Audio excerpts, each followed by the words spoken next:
What would you do if, in the middle of singing your heart out for spare change, your voice hoarse with hunger and desperation, you suddenly found yourself face to face with your musical hero? That's exactly what happened to Hannah, a young girl left to fend for herself on the streets. No one could have predicted what came next when Eric Clapton, yes, the Eric Clapton, paused to listen to her. And in that instant, something shifted. Before we dive in, don't forget to like and follow for more powerful stories that will stay with you. Now let's begin. The sun in this little corner of Alabama came down like fire, scorching the cracked pavement of the town square. It was just another Thursday in Chapel Creek, a town most folks pass through without slowing down, save for the occasional pit stop for sweet tea or gas. But for Hannah, this place was her entire world. And not always a kind one. At just 12 years old, she already knew more about hardship than most folks twice her age. Her thin frame slipped through the early morning crowd like smoke, her messy braid barely hanging on, shoes nearly worn to the sole. People didn't notice her anymore, and honestly, she was used to it. After her parents died 3 years ago, she'd been living with her Aunt Corinne in a rusted-out trailer parked at the edge of town. Calling it a home felt generous. It barely held 2 old cots and a stove that hissed more than it cooked.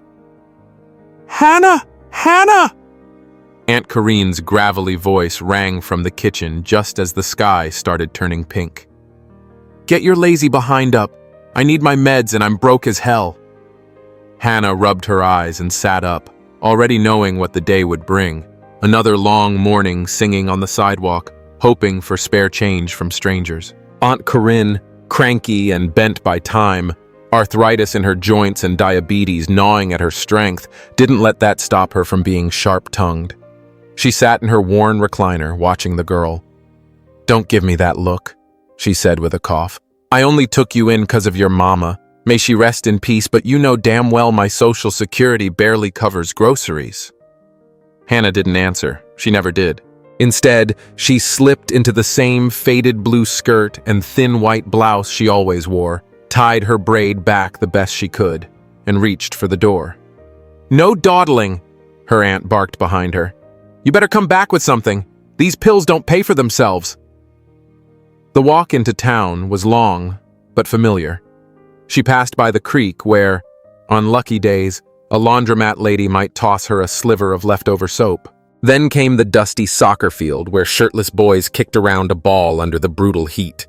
Finally, she reached the town square, the heartbeat of Chapel Creek. And today, something was different. The square was buzzing, busier than usual. She picked up on the chatter. Today was the big farmers' market. Folks from nearby counties had come to sell their produce and crafts. More people meant more chances to earn something, but it also meant more noise to compete with. She headed to her usual spot near the courthouse steps, where the old brick wall cast a sliver of shade across the sidewalk. Pulling out a rusty tuna can she used for tips, she set it down in front of her. Empty. It clinked against the pavement with a sad little rattle. The square bustled around her, vendors shouting deals, women haggling over homegrown tomatoes, children chasing pigeons. No one looked twice at the scrawny girl tucked in the corner. To them, she was just part of the scenery, like the cracked benches or the magnolia trees. "Move it, kid," snapped Mr. Bledsoe, the candy vendor whose stand was nearby. "You're scaring off my customers with all that hollerin'." Hannah sighed and shuffled a few feet away, just like she always did. She was used to being treated like a nuisance, a thing people had to step over. What nobody knew, though, was that Hannah carried a treasure. One she didn't wear or hold, but something alive inside her. Her voice. She had inherited that voice from her mother. A voice that once floated over backyard barbecues and church picnics in their small Louisiana town, before illness stole her breath. Her mama had taught her the old songs, the ones soaked in sorrow and filled with stories of love that never had a chance, and hearts stitched together with hope. With the morning sun now blazing above, Hannah drew in a deep breath and began to sing. Her voice, though weary from hunger and heat, carried something rare. It wasn't powerful like the singers she sometimes caught on the battered TV at the corner gas station, but it held a rawness that came from somewhere deep, the same place where she kept her mother's memory and the quiet dreams she never dared say out loud. "What's the point of this life if I can't share it with you?" she sang, eyes closed, imagining herself somewhere else, on a real stage, lit up like the ones she saw on the covers of old music magazines, the kind that sometimes featured Eric Clapton, the man her mama once called a heartbreak in human form. Folks passed by without sparing her a glance. Some quickened their steps as though poverty might rub off on their clean clothes. Others gave her sideways looks, pity, discomfort, sometimes both. A few children paused, wide-eyed, only to be yanked away by mothers with tight grips and tighter expressions. The hours crept by under the southern sun, heavy and slow. Hannah moved from song to song, pausing just long enough to sip warm water from a crinkled plastic bottle she'd refilled who knows how many times. Occasionally, she shifted her spot, chasing the moving shadows of the courthouse columns as the sun climbed higher. By noon, the square was buzzing. A tour bus had rolled in, and now strangers with wide-brimmed hats and high-end cameras strolled the market, sampling local dishes and haggling over handmade crafts. Hannah watched them with quiet curiosity. Most were probably from Atlanta or Baton Rouge, places that, to her, might as well have been other planets. Their clothes were spotless. Their laughs came easy. What would it feel like, she wondered, to wake up without counting every coin? "Hannah." A soft voice broke her thoughts. It was Jasmine, the flower vendor, no more than 20, always smiling like she still believed people were mostly good. "Brought you a little something," she said, holding out a foil-wrapped bean taco. Hannah took it with both hands, her smile shy but real. Jasmine was the only one in that square who looked at her like a child. Not a problem. "How's it going today?" Jasmine asked, even though they both knew the answer. Hannah glanced down at her empty can and shrugged. "Not a single dime all morning." "Don't lose heart," Jasmine said gently, tucking a loose strand of hair behind Hannah's ear. "There's a lot of folks out here today. Somebody's bound to stop." With something in her belly at last, Hannah sang again. This time she chose "The King," a song folks usually knew, the kind that once echoed in bars when Eric Clapton played it slow and mournful in his concerts. Still, no one paused. No one truly heard her. As she sang, she watched the stream of people, couples holding hands, moms lugging bags of groceries, grandfathers walking slow with grandkids in tow, every one of them wrapped up in their own world. Would any of them even notice her if she were cleaned up, standing under stage lights instead of street dust? The heat swelled as the afternoon dragged on. Hannah's throat burned, her feet ached, and her little tin cup still echoed empty. That sound, it was a quiet reminder that today would end like too many others. Walking home without her aunt's medicine, bracing for the yelling, and maybe, if she was lucky, finding something small left to eat. But something pulled at her attention. Amid the crowd streaming through the square, Hannah noticed a stir near the old bandstand. People were arranging folding chairs and setting up a modest sound system, the kind with scratchy speakers and wires taped down like they'd done it 1,000 times. Looked like something was about to happen. Maybe a performance or local event. And that, she figured, could only be good news. People in a cheerful mood were usually a little more open-handed. With a flicker of fresh hope, she picked up her can and crept closer to the gazebo. Maybe, just maybe, today wouldn't be like all the others. Maybe today, someone would stop. Maybe someone would listen. The area around the bandstand was busier than her usual corner, and the noise was worse too. Vendors calling out prices, kids hollering, gospel music playing from an old boombox down the street. Hannah found a sliver of shade beneath a live oak tree and set her rusty tuna can down once more. Its faded paint barely showed the fish that used to smile across the label. "Let's see if I've got better luck here," she muttered, clearing her throat with a sip from a warm water bottle. She started singing again, This time, "You Are My Sunshine," a song old folks in town had known since they were young, a song mothers hummed to their babies and war vets remembered from the radio. Her voice, though worn and small, stretched through the din like thread through a needle. "You are my sunshine, my only sunshine." Her words floated with a soft ache far too old for a girl her age. She sang with her eyes half shut, like the world around her didn't exist, as if, by singing, she could leave this square, this life, this tired routine behind. Still, no one stopped. People brushed past her without even glancing, some accidentally bumping her and moving on like she wasn't there. One man even knocked her shoulder hard enough to stumble, didn't say a word. To most, Hannah was just another fixture on the street, like the trash bins, the alley cats, or the pigeons fighting over crumbs. Across the plaza, she spotted Jasmine, the flower girl, her arms full of bright red roses, golden sunflowers, and those wild white daisies that grew along the edge of the railroad tracks. Jasmine caught her eye and smiled, giving a small wave, just enough to say, "You're doing okay, don't quit now." That tiny kindness warmed Hannah's chest, gave her strength to keep going. The sun began to dip toward the west, brushing the square in that dreamy gold light that made the leaves shimmer and the old bricks glow. It was the time of day when moms started calling their kids home, when old men settled onto benches to talk politics and the weather, their caps low over tired eyes.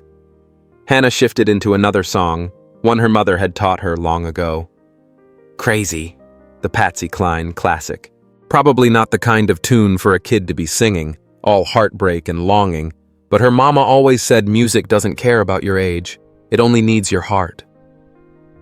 As she sang, her mind drifted back 3 years, to that tiny, worn-down but spotless house where she used to live with her mother. She remembered how they'd sit out on the porch in the evenings, her mama strumming an old guitar that had belonged to her grandfather, singing together as the sky turned the color of bruised peaches. "You've got a gift, baby," her mama would whisper, running fingers through her hair. "Your voice is a little bird, meant to fly far, farther than these hills will ever stretch."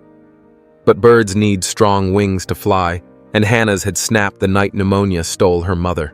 No money for real medicine, no hospital nearby, just a candle burning low, flickering out slow as wax disappeared. A loud crash snapped her back to now. Someone had knocked over a stack of cardboard boxes nearby, and the noise shattered her focus. She lost her place in the song, paused, looked down. The can at her feet was still heartbreakingly empty. Not even enough for a single piece of candy, she thought bitterly, glancing at the sky to see how long she'd been out here. Her stomach growled loud enough to startle her. She'd been singing for over 5 hours and not a dime to show for it.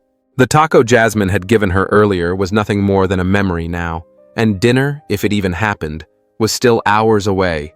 At home, that was a gamble.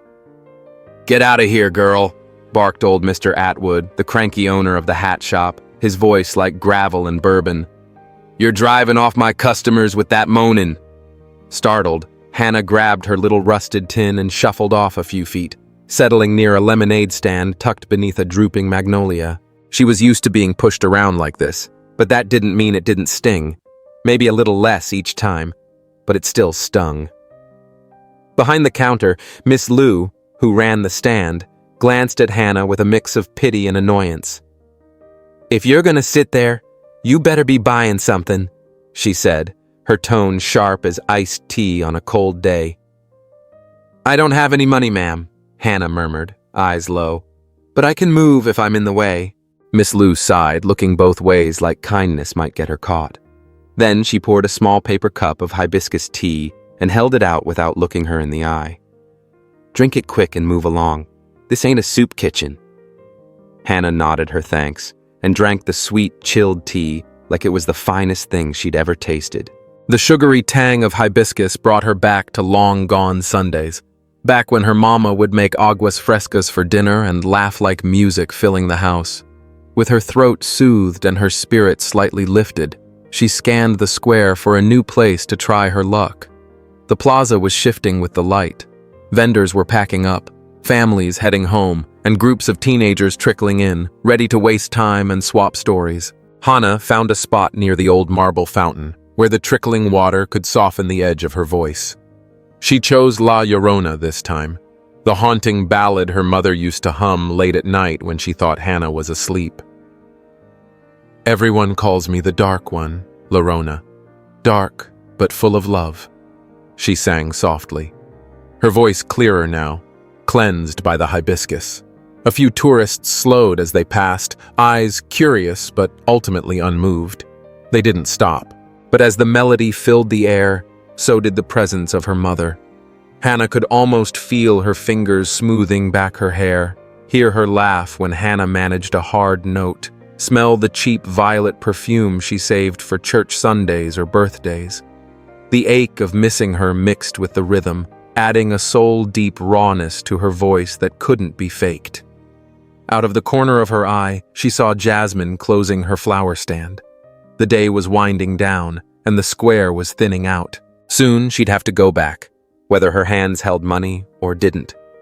With a long breath and a heart growing heavier, Hannah gave herself one more hour.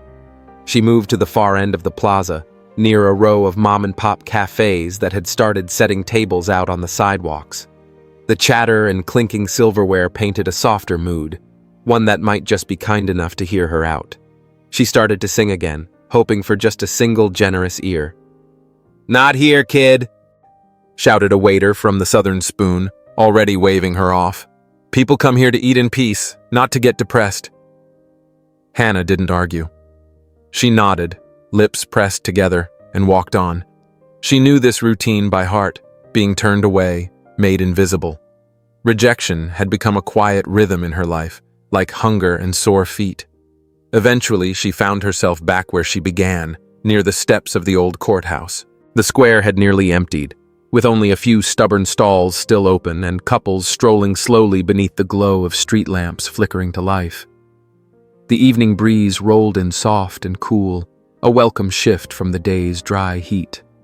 Above her, the first stars started pricking through the dusky sky like tiny lanterns in the dark. Hannah glanced down at her tin. It was still heartbreakingly empty. The tears burned hot behind her eyes. No money, no medicine, nothing to show for a full day of trying. "She'll say I'm worthless," she whispered to herself, imagining her aunt's words. "Useless even for begging." But something deeper inside her, something old and stubborn and wild, made her stand up straight again and breathe. "Just one more," she whispered to herself. "One last song before I go." She closed her eyes, letting the day's weariness settle behind her, and searched for something deeper, something that could reach down into her chest and pull out the ache.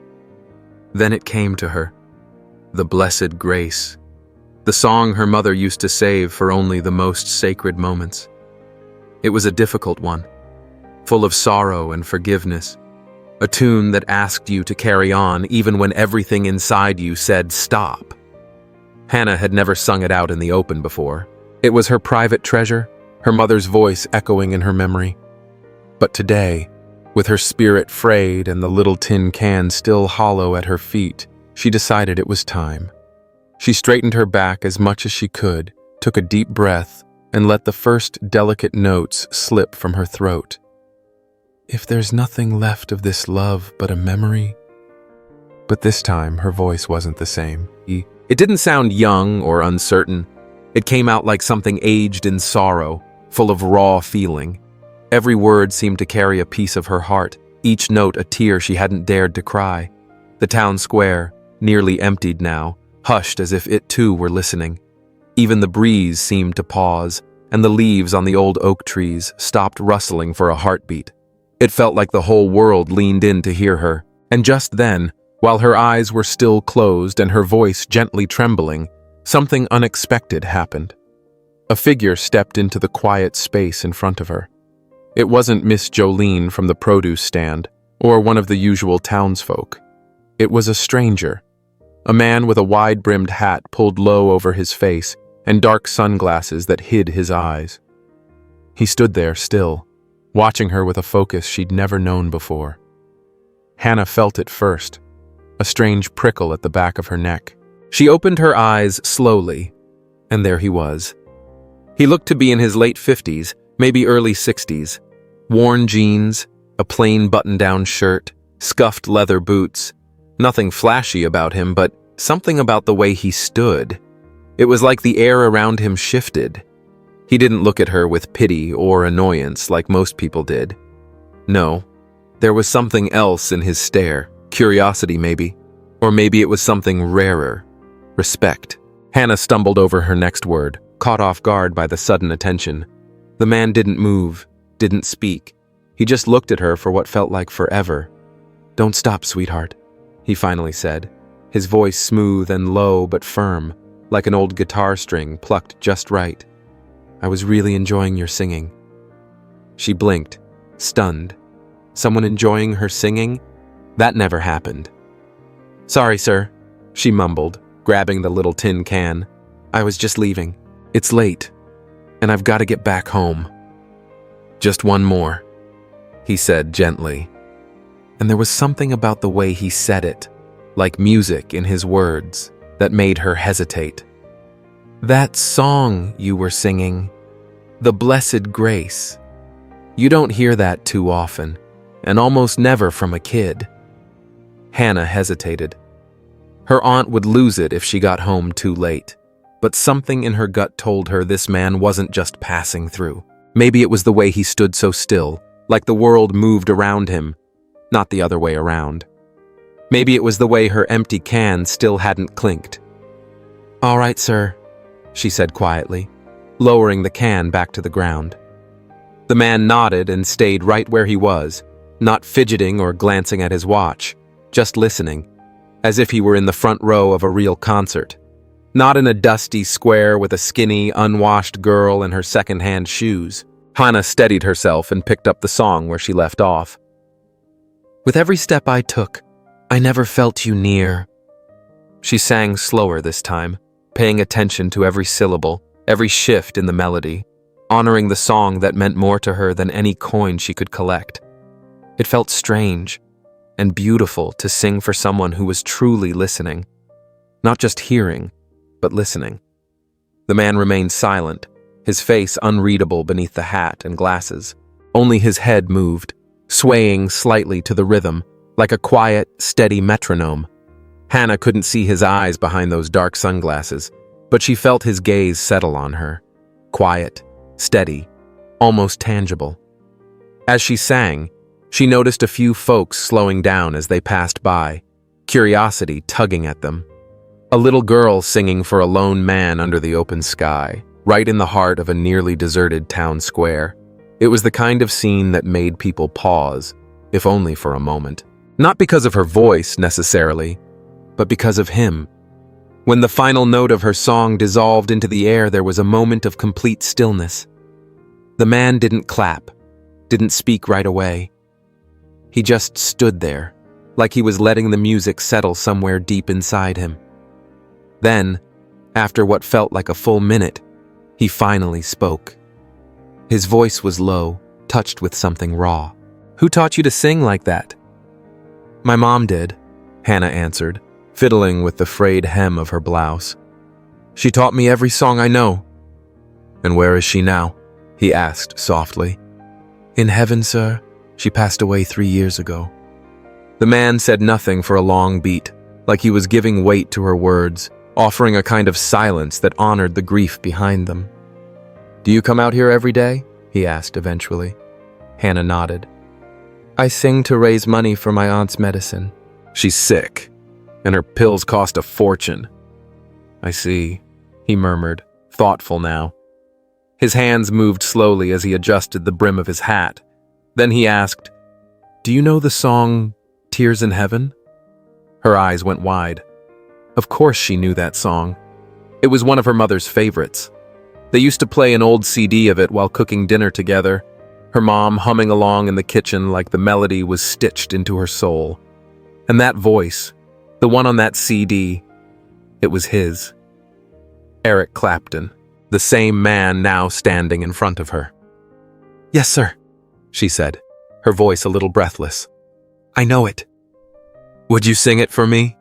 he asked. "I'll make it worth your while." Her heart leapt. Make it worth your while. What did that mean? Enough for the pills? Enough to skip tomorrow's worries? "Of course I will," she said, more brightly than she'd sounded all day. He leaned back against a lamppost, arms crossed loosely, settling in. Hannah noticed a small crowd beginning to form, half a dozen people or so, drawn in not by her, but by the man in the sunglasses. She even spotted Yasmin, the flower vendor, watching with a cryptic little smile from her near-empty stall across the square. Taking a deep breath, Hannah opened her mouth. The first notes came out soft, shaky.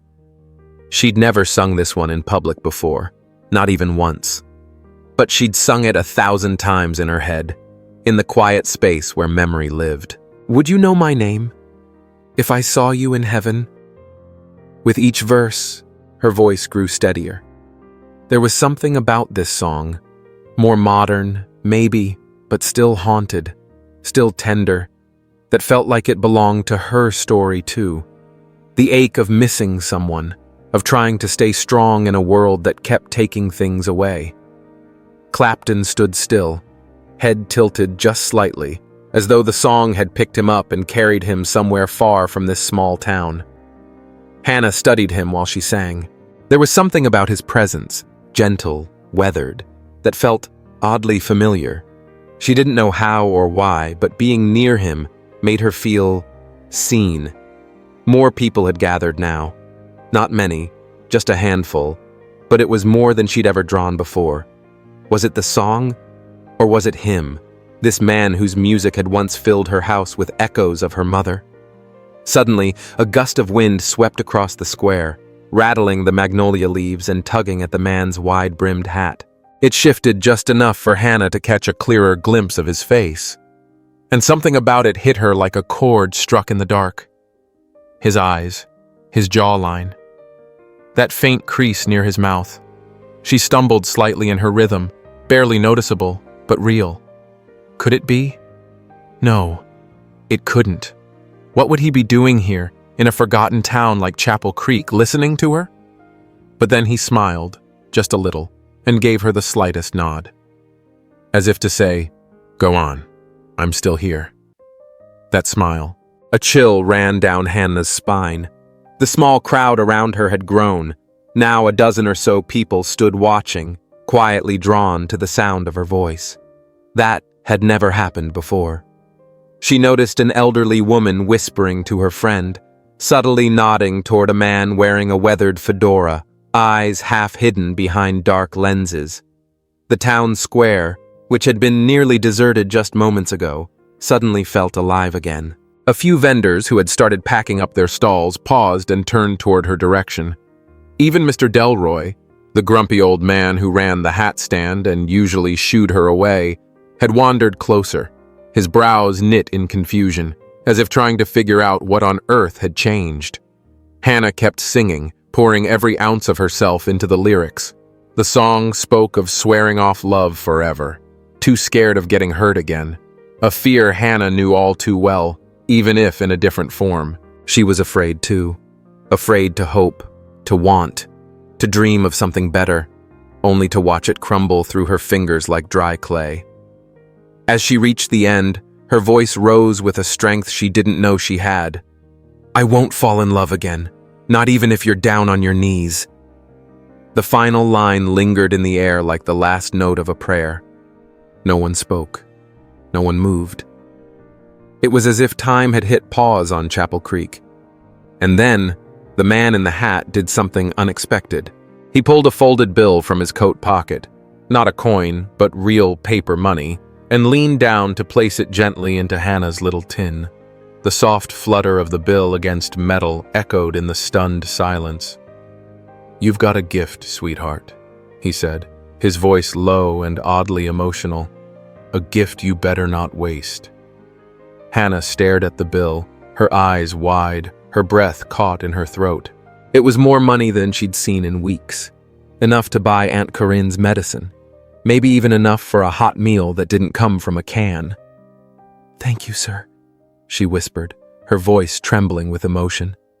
The man tipped his hat slightly and looked like he was about to say something more, but before he could, the older woman from earlier stepped forward, squinting at him like she was trying to place a long-forgotten face.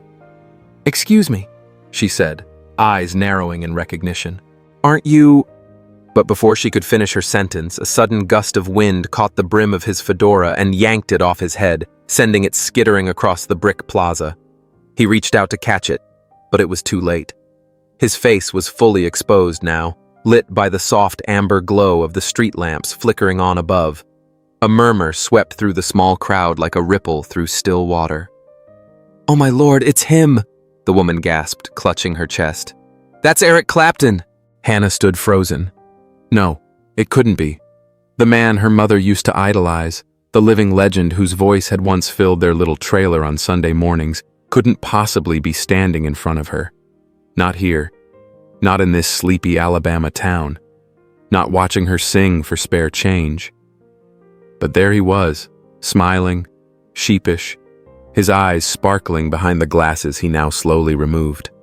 Those eyes, the same ones Hannah had seen on the cover of that battered cassette her mom never let go of, on faded posters in old record shops, on magazine covers she'd flipped through at the corner store when no one was watching.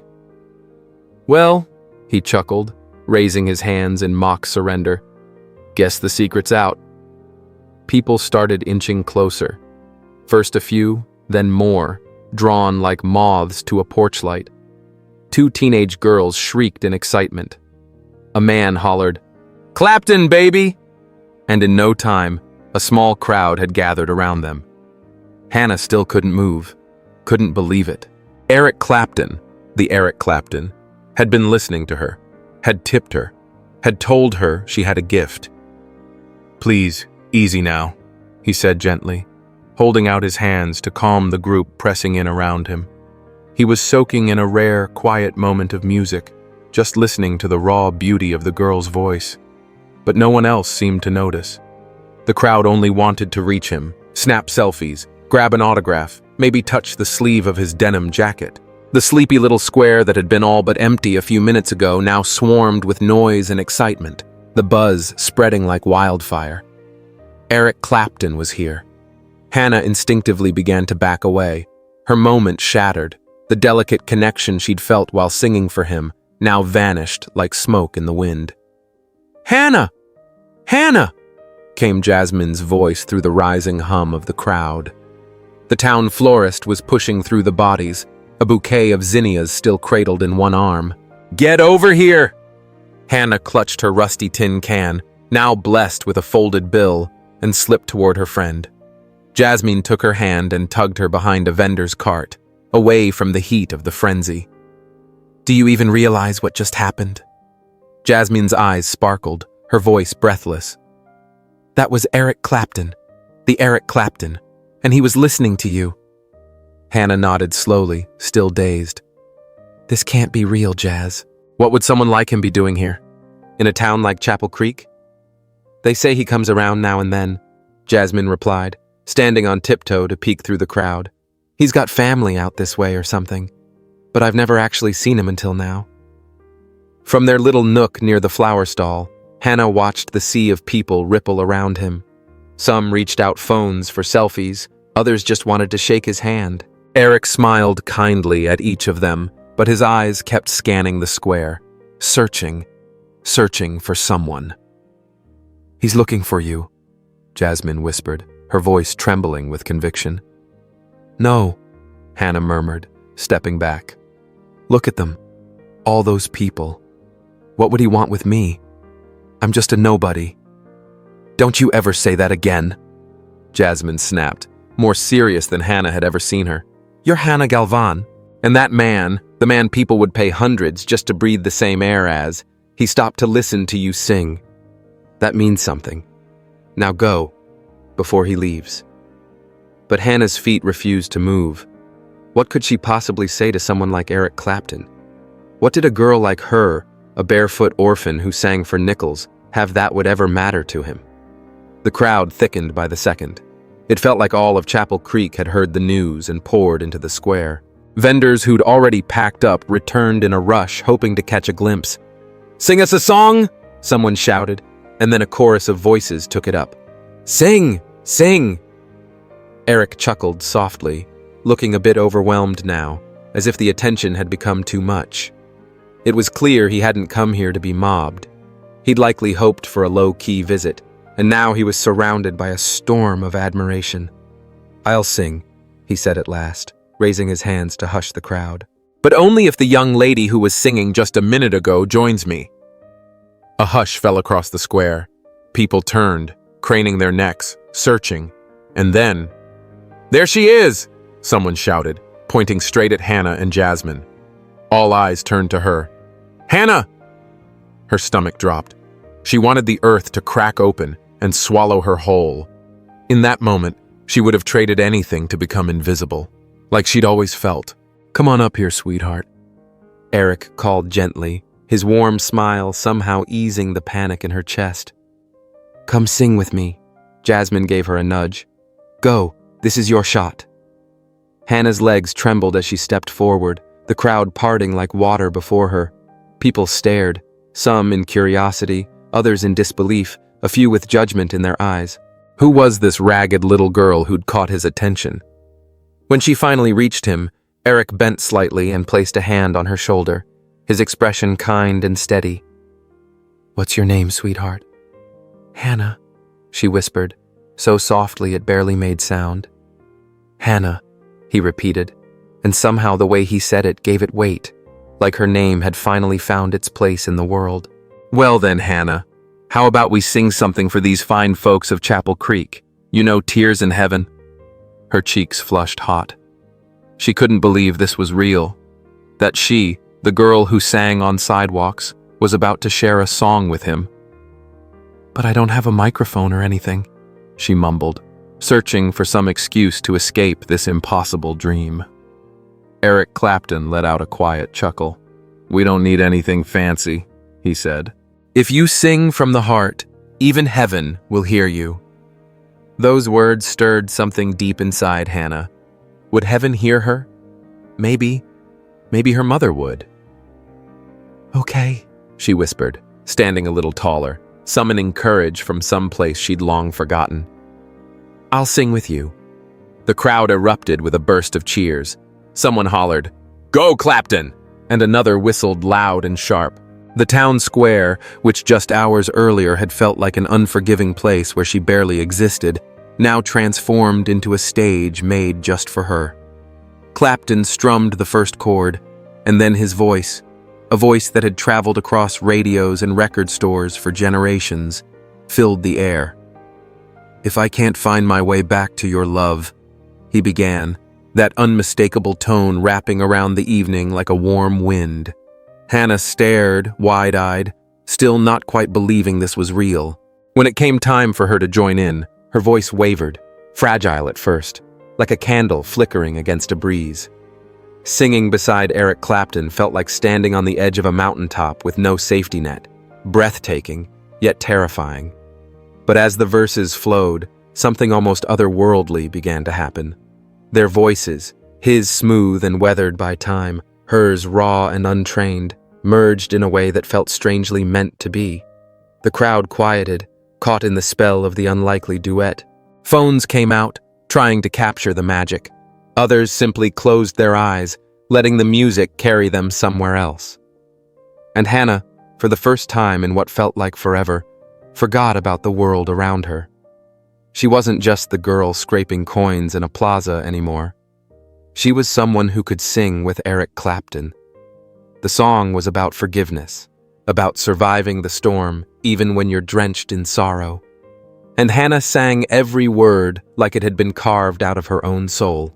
She thought of her mother, stolen from her far too soon, of Aunt Corinne, hardened by illness and circumstance, of every single day she had stood in that plaza, unseen. And then, midway through the song, right as they reached its most tender line, something inside her snapped, like a dam breaking. All the loneliness, all the grief she had bottled up, surged forward in a wave she couldn't hold back.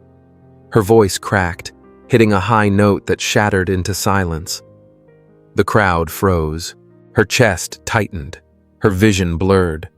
She had ruined everything. She had let Clapton down. She wanted to disappear. But then, he turned to her. Not with disappointment, but with a look so deeply kind, it felt like he could see her entire heart. Without a word, he picked up where she'd left off, singing with such soul that the whole square seemed to hold its breath.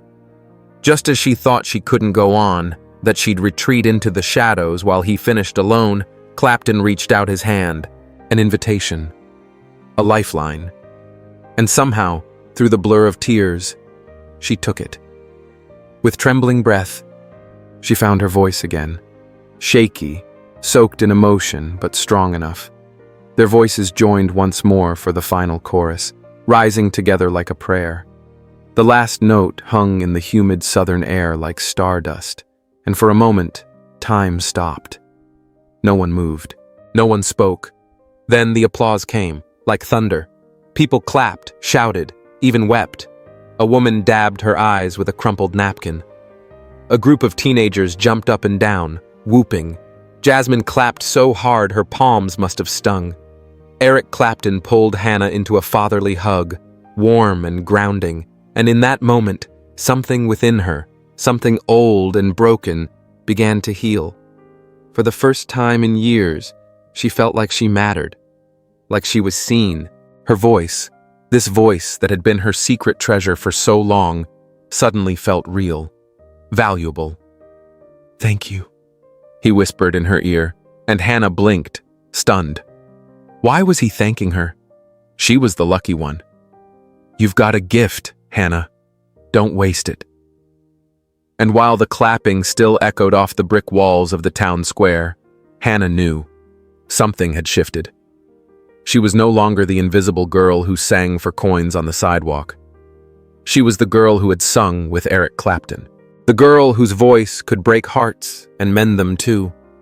But more than anything, for the first time since the day her mother died, Hannah began to believe that maybe, just maybe, there was something more waiting for her in this life than pain and silence.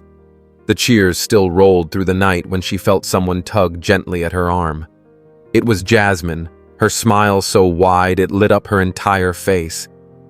"You were incredible, Hannah," he said, pulling her into a warm, firm embrace. "You sing like an angel." Hannah didn't know what to say.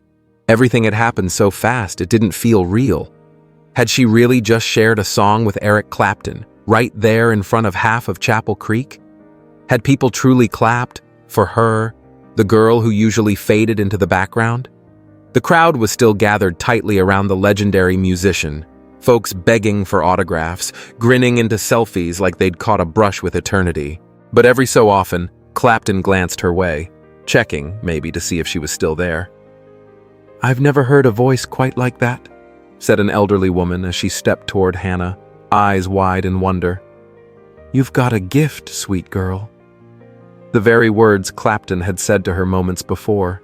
A gift. Was that true? Or just something grown-ups said to lift a child's spirit? More people came over, some smiling, others still stunned. Mr. Bledsoe, the same candy vendor who used to shoo her off his corner, now offered her a caramel to soothe her throat. Ms. Lou from the lemonade stand swore she'd always believed in Hannah's talent. "I knew there was something special in that girl," she declared, even though hours earlier she wouldn't have given Hannah a second glance.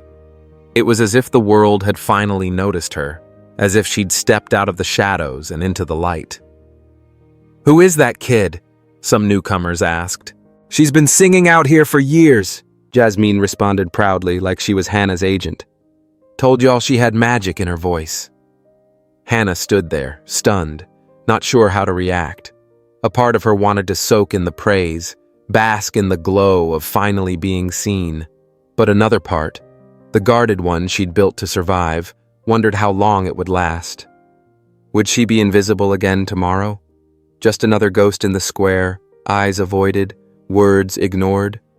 Across the crowd, she spotted Mr.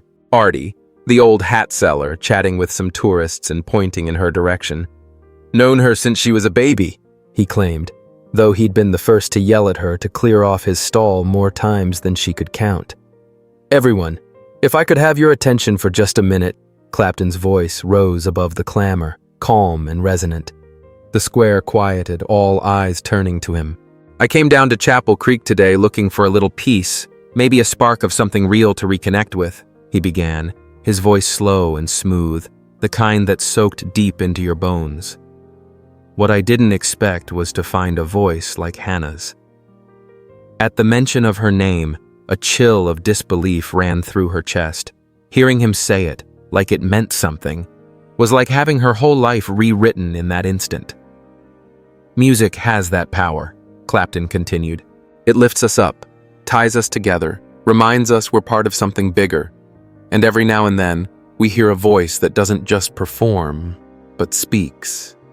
A voice that comes from someplace deep and true. That's what I heard in this young girl today. Heads nodded, eyes turned. The mood shifted. People saw her differently now, like they were truly seeing her for the first time. And so, he said gently, before I go, I want to ask you all for something. A hush fell across the plaza. What could Eric Clapton possibly want to ask of them? The next time you walk past this square and you see Hannah out here singing, stop for a minute, listen, encourage her, a little kindness, a little acknowledgement. It can change a life. His words landed like rain after a drought. Folks nodded, some teary-eyed, their hearts cracked open by the honesty in his voice. Hannah could hardly process it.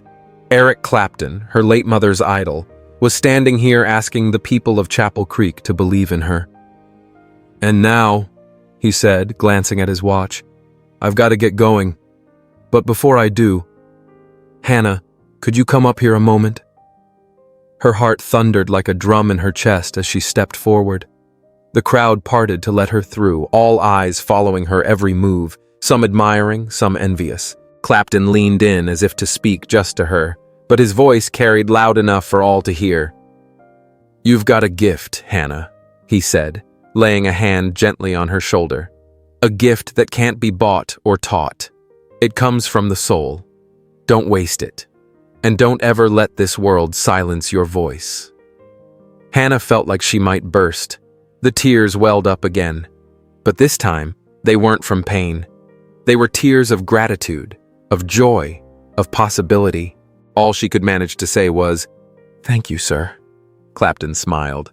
Then, as if adding one last verse to the song of that unforgettable day, he reached into his jacket pocket and handed her a small envelope. "This is for your aunt's medication," he said, lowering his voice just enough for those nearby to hear, yet still clear enough to carry the weight of kindness in his words. "And this," he added, pulling a small card from his coat pocket, "is in case you ever want to talk about music. There's a number on it. You can call any time." Hannah took the envelope and the card with trembling fingers. She didn't need to look inside to know it held more money than she'd ever seen in her life. And the card? A personal card from Eric Clapton? It felt like something out of a dream she didn't want to wake up from. "All right, time to say goodbye," Clapton said, turning once more to address the crowd. "It's been an honor being here tonight in this beautiful little town." With a warm wave, he began weaving his way through the people, a few lingering fans still trailing him, eager for photos or a scribbled signature. Most folks, though, respected the moment, clapping and calling out praise as he disappeared into the night. Hannah just stood there in the middle of the town square, the envelope in one hand and the card in the other, unsure what to do next. Was it time to head home? Should she stay, try to make sense of what just happened? "I think you should go home, Hannah," said Jasmine softly, as if reading her thoughts. "Your aunt's probably worried. It's getting late." Hannah nodded, even though she doubted worry was the emotion her aunt felt. Angry? Definitely. Concerned? Not likely. She reached down and picked up her old tuna can, the same one that had been empty just hours ago, and now held a folded bill placed there by Eric Clapton himself. As she glanced up, Hannah noticed a few people watching her, curiosity in their eyes. "You coming back tomorrow to sing, sweetheart?" asked a woman cradling a toddler on her hip. "Yes, ma'am," Hannah replied, a little surprised anyone even noticed. "I come every day." "Well, we'll be back to listen," the woman said with a kind smile. "My little one was just spellbound by your voice." Others nodded in agreement, murmuring promises to return. Hannah didn't know if they meant it, but the warmth blooming in her chest felt real like the envelope clenched in her hand. "I'll walk you home," Jasmine offered, slipping her arm through Hannah's. "It's late, and these streets can get rough." Hannah nodded, grateful. As they walked away from the square, which was slowly returning to its usual quiet hum, Jasmine chattered non-stop about the night, how magical it had been, how Hannah had sung like an angel, how people looked at her differently now. But Hannah barely heard her. Her thoughts were spinning around the envelope, the card, Clapton's words. "You've got a gift. Don't waste it." Could it be true? Was it really possible that her voice, the same voice she'd used to beg for coins, could be something more? Could it carry her beyond this tired town, beyond hunger, beyond being invisible? For the first time in as long as she could remember, Hannah let herself dream. The walk home felt shorter than ever. With Jasmine beside her, replaying the night in awe, time seemed to dissolve around them. The streets of Chapel Creek, usually shadowy and unsettling after dark, now felt almost warm, as if the night itself were celebrating her tiny victory. "What are you going to do with the money?" Jasmine asked, nodding toward the envelope Hannah clutched to her chest like a sacred thing. "Buy my aunt's medicine," she replied without hesitation. "And maybe, just maybe, some real food for both of us." "You saw what was in there, right?" Jasmine giggled. "Bet you could get yourself something too. A new dress? Shoes that ain't falling apart?" Hannah shook her head. She didn't dare think about spending a cent on herself. If her aunt found out, she'd take it all. Every dollar. No questions asked. How much was even in there? She wondered, as they reached the worn metal shack she called home. A faint light slipped through the cracks in the warped door. "You want me to come in with you?" Jasmine asked, eyeing the place with a mix of concern and caution. "No, it's okay," Hannah said quietly. "Thanks for walking with me, Jazz. Will I see you tomorrow in the square?" Jasmine winked. "You're a local celebrity now." Hannah gave a small, shy smile. "Don't exaggerate. Tomorrow it'll be like nothing ever happened." "I wouldn't be so sure," Jasmine said with a grin, hugging her tight. "Night, little star." When Jasmine finally walked away, Hannah inhaled deeply before stepping inside. She already knew what was waiting for her. Yelling, complaints, maybe even a slap if Aunt Corinne was in a bad enough mood. "'Bout damn time," her aunt's scratchy voice growled the second the door creaked open. "Where the hell you been this late? It's past 10, girl." Hannah slipped inside quietly, shutting the door behind her. The trailer was barely a single room, separated only by a torn curtain. On one side, a crooked table and an old two-burner stove that sputtered more than it cooked. On the other, two rusted cots where they both tried to sleep. Aunt Corinne sat hunched in her battered recliner, a threadbare quilt tossed over her knees and a scowl fixed on her face. The old radio crackled softly, playing one of those soap operas she never missed. "Well," she grumbled. "Where have you been? Don't tell me you came back empty-handed again." Hannah hesitated. Should she tell her the truth? Would she even believe it? She decided to ease into it. "I got enough for your medicine, Aunt Corinne," she said carefully, pulling out the folded bill that Eric Clapton had slipped into her rusty little can, keeping the envelope tucked safely beneath her blouse. Aunt Corinne narrowed her eyes, suspicion flaring. "Where'd you get that kind of money? Don't tell me you've been out stealing." "No, ma'am," Hannah said quickly, offended. She'd never stolen a thing in her life, not even when her stomach growled loud enough to echo. "A man heard me sing and he liked my voice." "Your voice?" Corinne let out a dry, barking laugh. Who in their right mind would pay good money to hear you howl? Hannah lowered her gaze, stung. Not even tonight, after everything that had happened, could her aunt find it in herself to say something kind. "It was Eric Clapton, Aunt Corinne," she whispered, barely above a breath, almost as if she didn't want to be heard. "What did you just say?" Aunt Corinne sat up a little straighter, suddenly alert. "Eric Clapton," Hannah repeated, this time louder. "He was at the town square, he heard me sing, and then we sang together." Her aunt's face morphed from shock to disbelief, then straight to anger in the span of seconds. "Don't start with your stories again. You think I'm a fool? Eric Clapton out there singing with you in the middle of the square? Give me a break." "It's the truth," Hannah insisted, even though she knew it wouldn't matter. "Ask anybody. Half of Chapel Creek was there." "I don't know what to do with you anymore," Aunt Corinne sighed, shaking her head in that way that always made Hannah feel like a burden. "Lazy and a liar. Your poor mama must be turning in her grave." That hurt more than any slap ever could.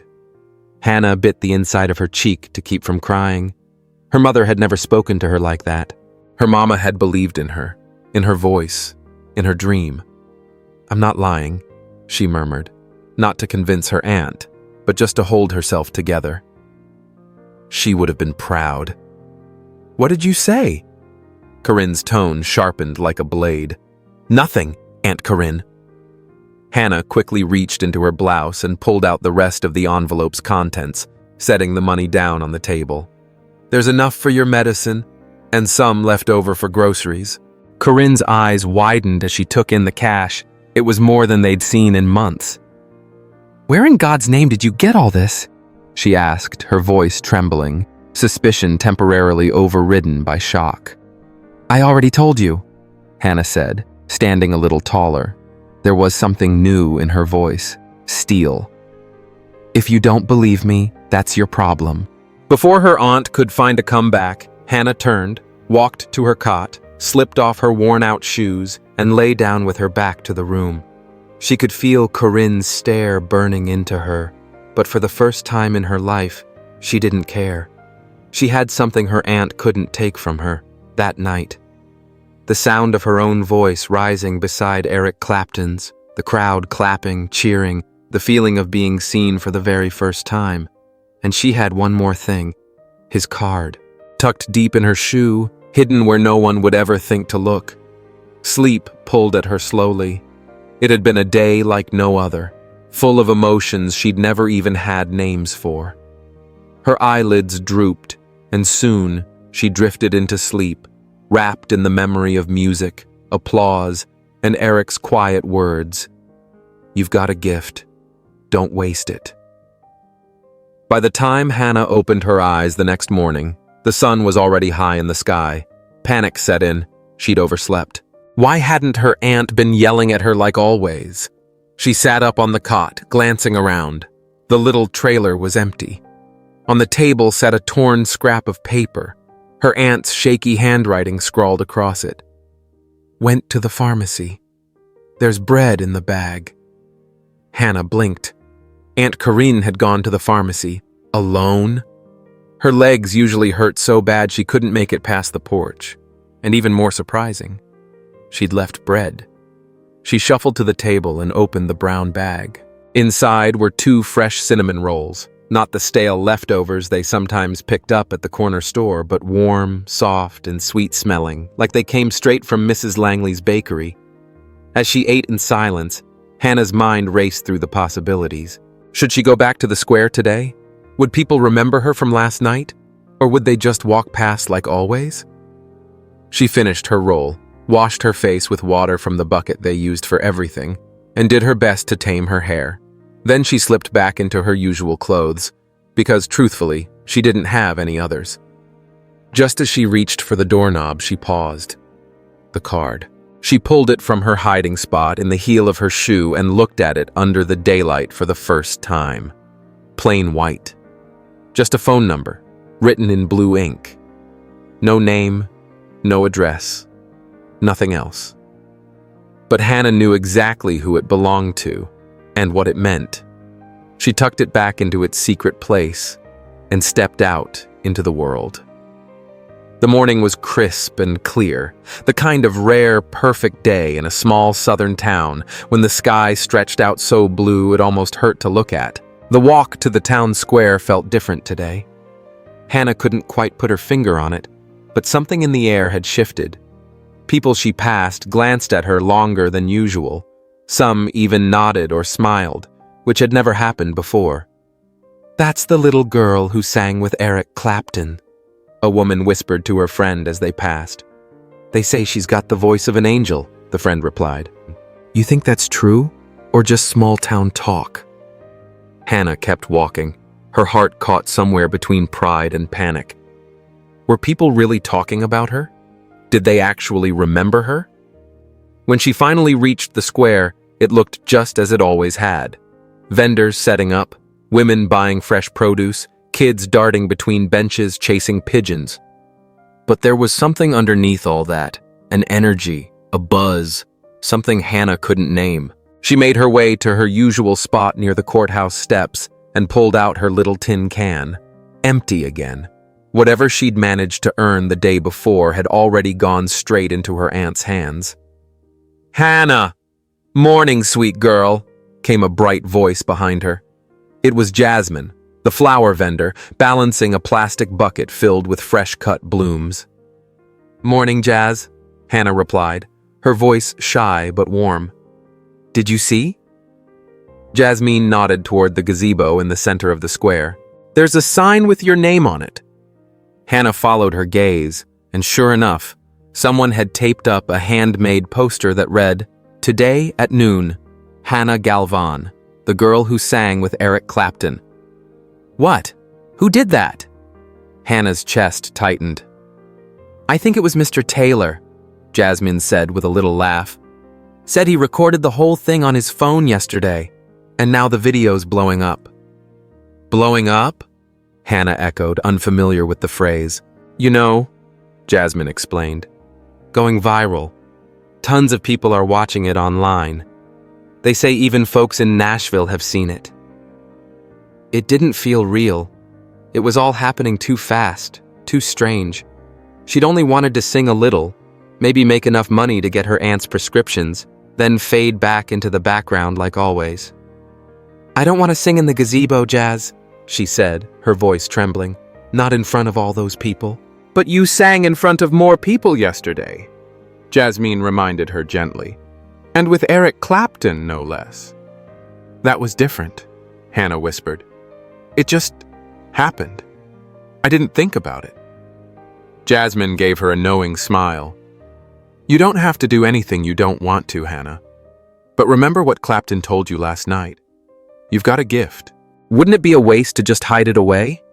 Hannah stared at the sign with her name scrawled across it as the square slowly began to fill. The news had spread like wildfire through dry grass. The girl who sang with Eric Clapton was going to perform at noon. To her shock, people were already gathering, some even bringing folding chairs to claim a good spot. "I can't, Jazz," she said, her breath short. "I can't sing like this, not with all those eyes on me." "Yes, you can," Jasmine said softly, brushing a loose strand of hair from Hannah's face. "You did it last night, and you were beautiful." But last night had been different. Last night, Eric Clapton had been right there beside her, his weathered hand holding hers when her voice cracked, his quiet nod giving her strength when she thought she couldn't go on. Today, she was alone. Just her and all those expectant faces. Then Mr.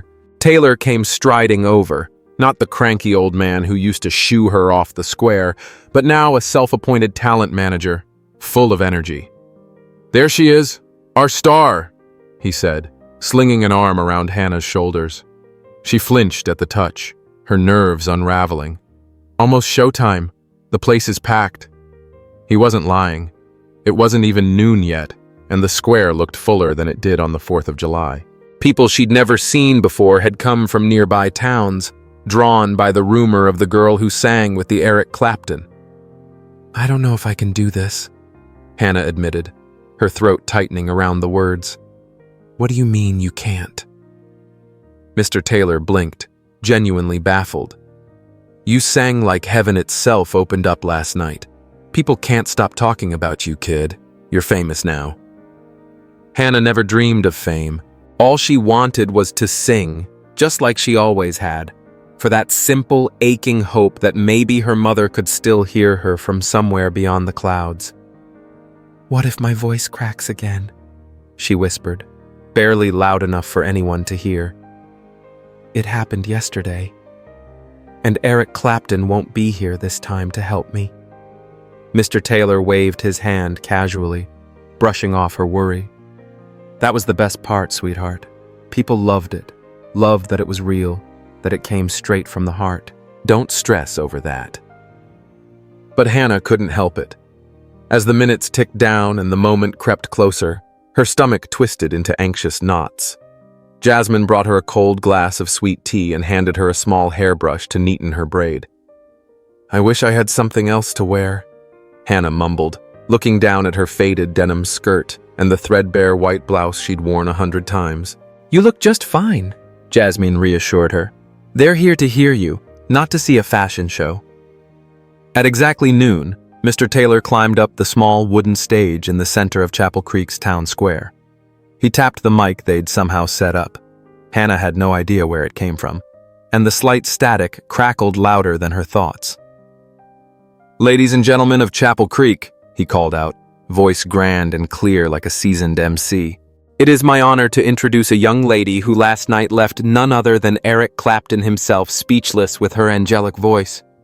Please give a warm welcome to Hannah Galvin." The crowd broke into applause, louder than she could have imagined.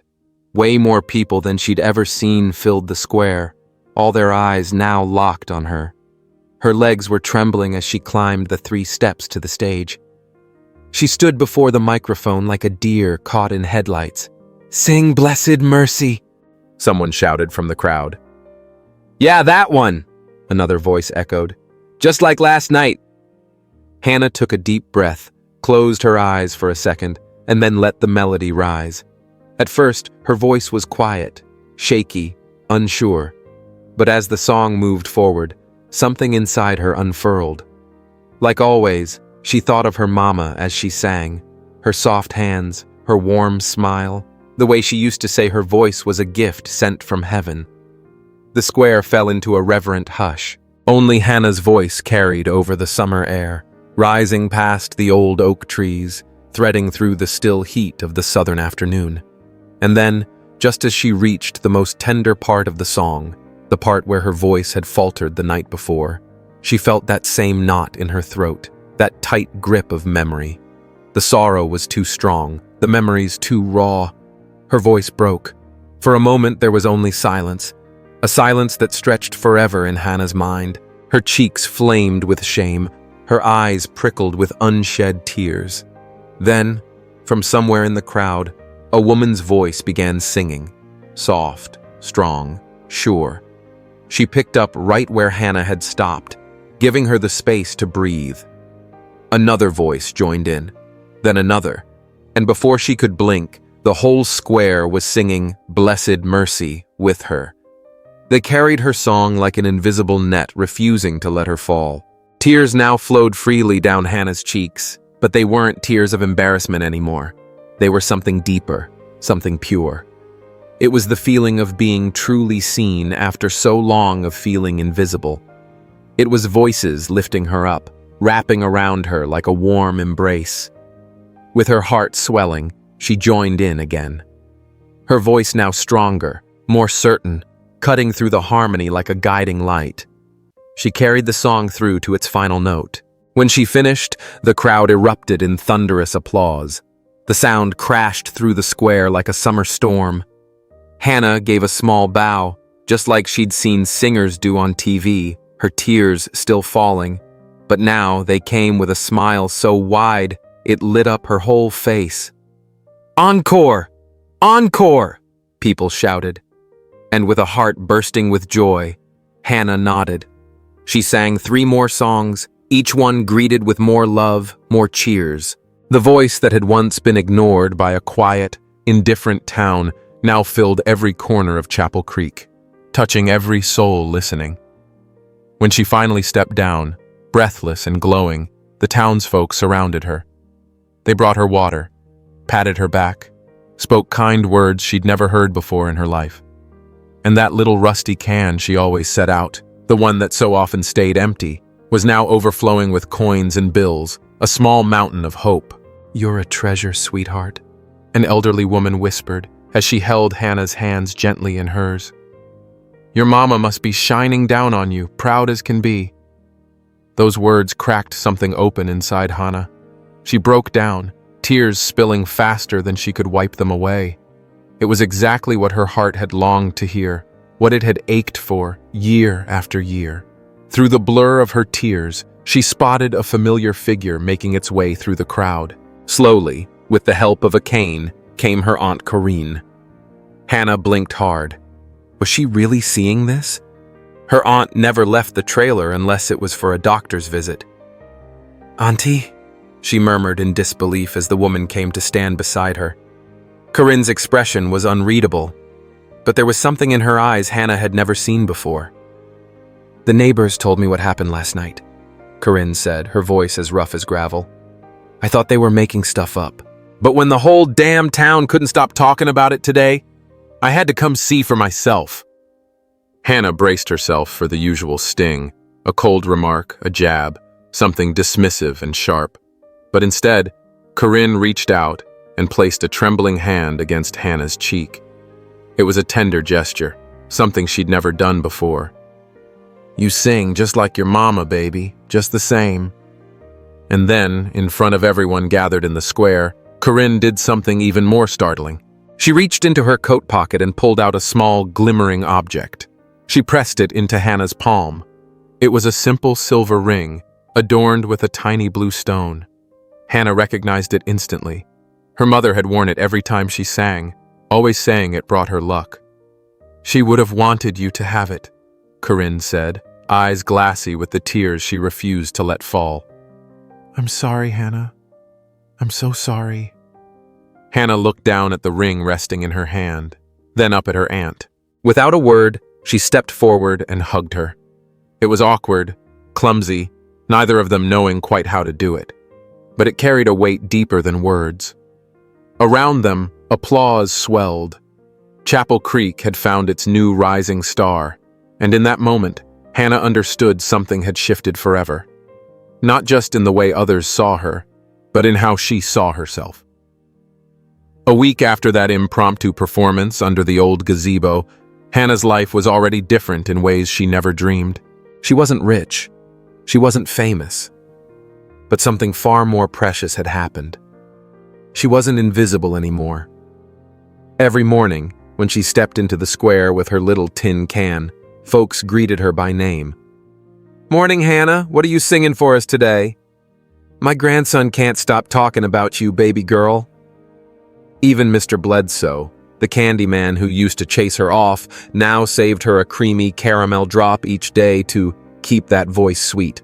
Miss Lou from the lemonade stand handed her an icy cup of sweet tea or horchata, depending on the heat. But the most unexpected change happened back home. Aunt Corinne didn't transform into some storybook guardian overnight, but the yelling had quieted. And sometimes, when she thought Hannah wasn't looking, she stared at her with something that looked almost like pride. With the money Hannah had earned at the plaza, along with what Eric Clapton himself had slipped into her hand that night, she'd bought her aunt's medications, some fresh groceries, a new pair of shoes, and even a little curtain to separate the sleeping area from their tiny kitchen. Her mother's ring never left her finger now, not even when she slept. It felt like carrying a piece of her mama's spirit with her, a quiet reminder that her voice was a gift meant to be shared, cherished. That morning, as she got ready to head to the square, Hannah noticed her aunt watching her with a strange look. "Something wrong, Aunt Corinne?" she asked, a little nervous. Corinne hesitated before speaking. "I've been thinking, Hannah," she said slowly. Maybe you ought to think about calling that number the singer gave you." Hannah froze. She hadn't told her aunt about the card. "How did you know?" she asked. "I found it," Corinne replied, as if reading her thoughts. It was in your shoe when I was doing laundry. In the past, Hannah would have been furious about that breach of privacy, but today, she only felt curiosity. You really think I should call? Her aunt eased into her chair, wincing from the ache in her joints. Look, girl, she said with a sigh. I know I ain't been the best to you. When your mama died, I took you in 'cause I had to, not 'cause I wanted to. I was bitter, sick, broke, and I took it out on you. Hannah sat stunned, not quite believing the words coming out of her aunt's mouth. Corinne had never spoken to her with such raw honesty before. But when I heard you singing the other day, her aunt continued, her voice softer than usual, for the first time, I saw your mama in you. It wasn't just your face. You've got her spark when you sing. She paused, her eyes suddenly glassy. And I realized, I've been snuffing that light out all these years, drowning it in my own bitterness. Tears threatened to well up in Hannah's eyes, but she swallowed them down, not wanting to break the moment. Your mother had dreams, child, big ones. But life, poverty, sickness, they didn't give her the chance to chase them. You've got a shot she never had. And if that famous musician saw something in you, something worth giving you his personal number, you'd be a fool not to see where it might lead. Hannah's voice caught in her throat. The woman sitting across from her felt like a stranger, not the grumbling, sharp-tongued aunt she'd lived with all these years. But if I call, who's going to take care of you, Aunt Corinne? She finally asked. Her aunt waved her hand as if swatting away a gnat. Don't worry about me. I've been getting by on my own most my life. And now that I've got my meds proper, I'm feeling a whole lot stronger. With trembling hands, Hannah reached into her hiding spot beneath the floorboard and pulled out the small card. The number was still there, written in neat blue ink, like a doorway to some other life. But what do I say? She whispered, suddenly unsure. What if he doesn't even remember me? Of course he remembers you, Aunt Corinne said, with a firmness Hannah had never seen in her before. What? You think a man like Eric Clapton hears a voice like yours every day? Girl, you're a diamond in the rough. A smile crept across Hannah's face at those words. A diamond in the rough? Her? Just think on it, her aunt added, slowly rising from her chair with effort. You don't have to call today, but don't you dare let fear be the reason you don't call at all. With that surprisingly wise parting shot, Corinne stepped out into the small backyard, where her pots of mint and lavender sat baking in the afternoon sun, leaving Hannah in a whirl of thoughts and possibilities. That evening, Hannah sang in the town square like always. But something was different. A small crowd had gathered, sitting on benches or standing nearby, forming a quiet circle around her. She no longer set her rusty can on the ground. People just came up and handed her coins, even bills, some with kind words, others with a gentle touch on the shoulder. From her flower stand, Jasmine watched it all with pride gleaming in her eyes. Since that one magical night, she'd sort of taken on the role of Hannah's unofficial agent, telling folks what time the young girl would be performing next. After her final song, Jasmine waved her over. I got something for you, she said with a mysterious little grin. From behind her stall, she pulled out a small bouquet of white daisy. On the way home, bouquet in one hand and the day's earnings in the other, Hannah made her decision. She would call the number. She didn't know what she'd say or what might come next, but she wasn't afraid anymore. When she reached the trailer, her aunt was at the kitchen table, and in front of her sat something unexpected, a cell phone. It wasn't shiny or new, but it worked. I picked it up with what was left after the meds, Corinne said, her voice rough but gentle. Figured you shouldn't have to walk all the way downtown just to make one call. This time, Hannah didn't hold back her tears. She stepped closer to her aunt and, for only the second time in her young life, wrapped her arms around her. This time, though, for the first time ever, the hug was returned. Awkward, yes, but honest in its own fragile way. "Thank you, Aunt Corinne," she whispered into her shoulder. "Don't thank me," the older woman replied, pulling back just enough, her voice rough but her lips curled into a small, rare smile. "Just make it count." That night, after finishing a bowl of hot soup that, for the first time in what felt like forever, actually tasted like more than just water and boiled carrots, Hannah sat quietly by the dim light of a cracked table lamp. Her aunt had gone to bed, and the trailer was steeped in silence, save for the distant thump of music from a party somewhere down the road and the chirping of crickets outside. She pulled out the card and the old prepaid cell phone, staring at both for a long moment like they might speak first. Her hands trembled slightly as she dialed the number. 1 ring, 2, 3. Just as she was about to hang up, heart sinking at the idea that maybe it had all been some foolish dream, a voice picked up on the other end. Familiar, warm. "Hello?" "Yes, Mr. Clapton?" she stammered, hardly able to believe she was really talking to the Eric Clapton. "Hannah?" he said, his voice lighting up with genuine warmth. "Well, how about that? I've been waiting on your call, sweetheart." "I got your flowers," she said, unsure of what else to say. "They were beautiful. Thank you." "I'm glad you liked them. How have you been? Still singing out there in the square?" "Yes, sir. Every day. And now people actually stop to listen. They leave money without me even asking." "That doesn't surprise me one bit," he chuckled softly. "You've got something rare in that voice of yours, Hannah. A sound that deserves to be heard far beyond the corner of a small-town sidewalk." There was a pause. Then, gently, he continued. "Listen, I'm not trying to push you into anything, but if you ever feel ready to see where your music could take you, I know some folks who'd love to help. I'm not talking overnight fame or anything crazy, just the tools to help you grow into the artist you're meant to be. Your way, your pace." Hannah sat there, her heart thudding like a drum inside her chest. Was this really happening? Was Eric Clapton, the legend, the man whose songs her mother used to hum, really offering her this chance? I don't know what to say," she whispered, overwhelmed. "You don't have to say anything right now," he replied with quiet kindness. "Sleep on it. Talk to your aunt. And if you decide it's something you want, if you're ready, just give me another ring. I'll be right here."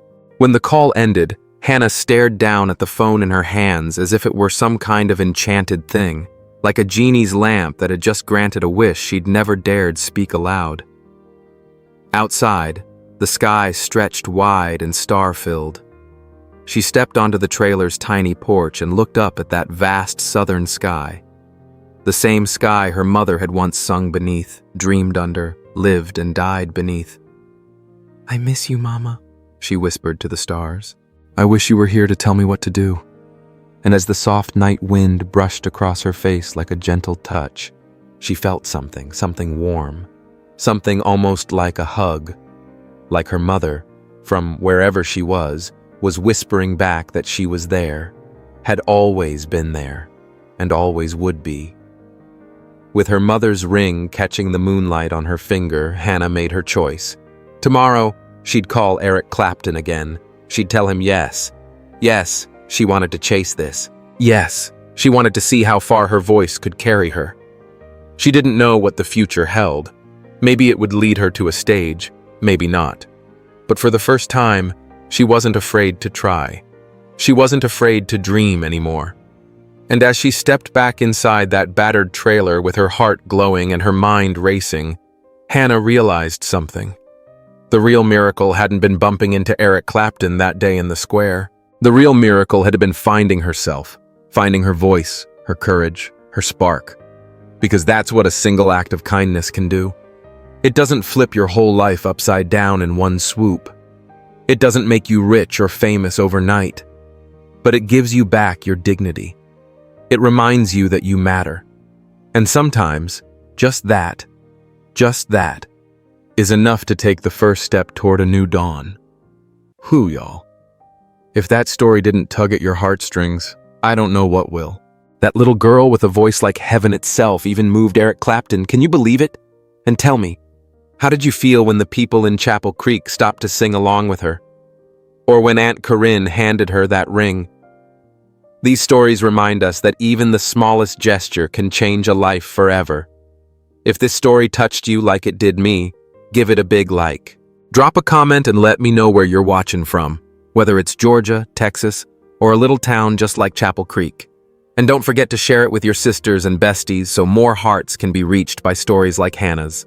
Subscribe to my channel for more tales that'll make you cry and smile. May God bless each and every one of y'all. Keep your babies and grandbabies safe and wrap your family in His love. I love y'all dearly.